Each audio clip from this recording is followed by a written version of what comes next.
अस्सलाम इन्वेस्टर्स। आज के इकोनॉमिक और इन्वेस्टमेंट आउटलुक में हम स्टार्ट करते हैं इकॉनमी से, और हम देख रहे हैं कि जो मैक्रो इकोनॉमिक स्टेबिलिटी के इंडिकेटर्स हैं वो काफ़ी बेहतर हुए हैं। फॉर एग्जांपल पाकिस्तान की जो सॉवरेन रेटिंग है वो S&P ग्लोबल ने B- से B कर दी है।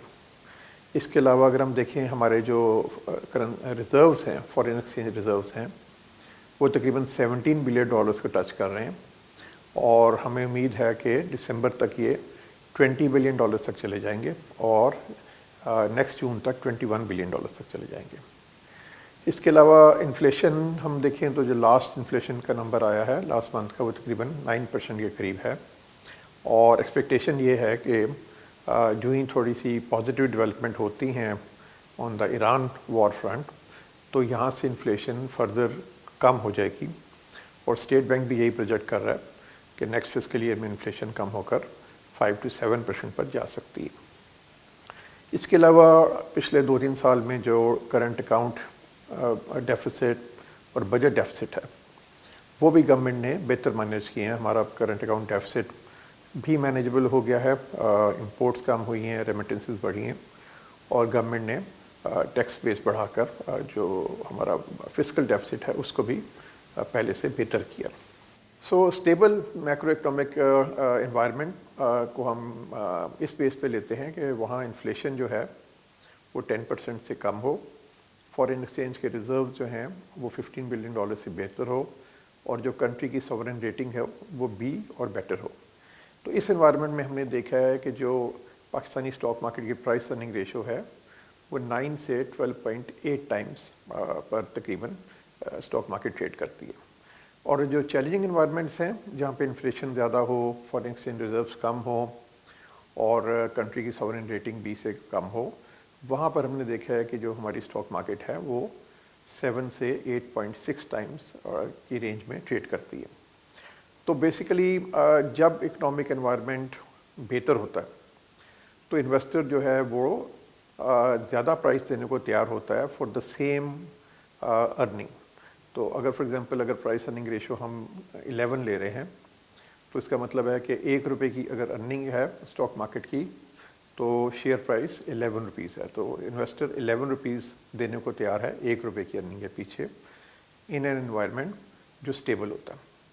और जो एनवायरनमेंट स्टेबल नहीं होता तो जब हम तो वहाँ पर इन्वेस्टर ₹1 की अर्निंग के पीछे 7 या 8 रुपये देने को तैयार होता है, ₹11 देने को तैयार नहीं होता। और ये ग्लोबल फिनोमिना भी है। फॉर एग्जांपल अगर हम यूरोप को देखें, वहाँ का ऑब्वियसली इन्वायरमेंट काफ़ी स्टेबल होता है, और वहाँ जो स्टॉक मार्केट की प्राइस अर्निंग रेशो है वो तकरीबन 20 की है। तो वहाँ एक investor because of the stable environment is willing to pay €20 for €1 of earning. तो सो ये हमें लिंकेज नज़र आती है ग्लोबली। अब इस टाइम क्योंकि प्राइस अर्निंग रेशो हमारी 8 टाइम्स की है और मैक्रो इकोनॉमिक एनवायरनमेंट स्टेबल है जहां on average price earning ratio 11 के करीब भी रही है, तो हमारा ख्याल है कि यहाँ से ये प्राइस अर्निंग रेशो की री रेटिंग होगी। और अगर प्राइस अर्निंग रेशो 8 से 10 पर जाती है तो इसमें तकरीबन 25% का अपसाइड हमें नज़र आता है स्टॉक मार्केट में। और अगर प्राइस अर्निंग रेशो 8 से 11 की तरफ गई तो तकरीबन 37.5% का अपसाइड स्टॉक मार्केट में हो सकता है। इसके अलावा जो और 2 फैक्टर्स हैं जो स्टॉक मार्केट को ग्रो करते हैं, उसमें एक तो कॉर्पोरेट अर्निंग्स हैं, और हमारी एक्सपेक्टेशन है कि अगले चंद सालों में जो nominal GDP rate growth rate होगा वो तकरीबन 12% होगा, और उसमें 4% की रियल जीडीपी ग्रोथ होगी और तकरीबन 8% की इन्फ्लेशन होगी। और टिपिकली जो कॉर्पोरेट अर्निंग्स हैं they grow in line with nominal GDP. तो एक्सपेक्टेशन ये है कि अगले चंद सालों में जो कॉर्पोरेट अर्निंग्स भी ग्रो करेंगी वो तकरीबन 12% पर ईयर से ग्रो करेंगी। और इसके अलावा जो डिविडेंड यील्ड है स्टॉक मार्केट की वो तकरीबन 5% है। अगर आप ₹100 का शेयर लेते हैं तो उस पर आपको तकरीबन ₹5 का साल में डिविडेंड मिल जाता है।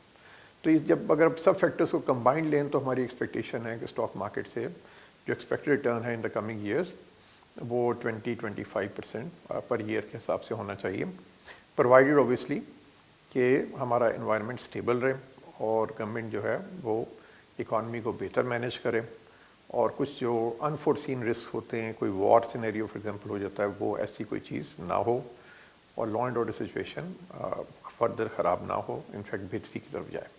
اس انوائرمنٹ میں ہم انویسٹرز کو ایڈوائز کرتے ہیں کہ وہ اپنی انویسٹمنٹس کا کچھ پرسنٹیج اسٹاک مارکیٹ میں انویسٹ کریں، اور اسٹاک مارکیٹ میں انویسٹ کرنے کا ایک بہتر طریقہ ہے کہ جو اسٹاک میوچل فنڈز ہیں اس کے تھرو انویسٹ کریں، جہاں پہ آپ کو ایکسپرٹ آپ کا پیسہ مینیج کرتے ہیں۔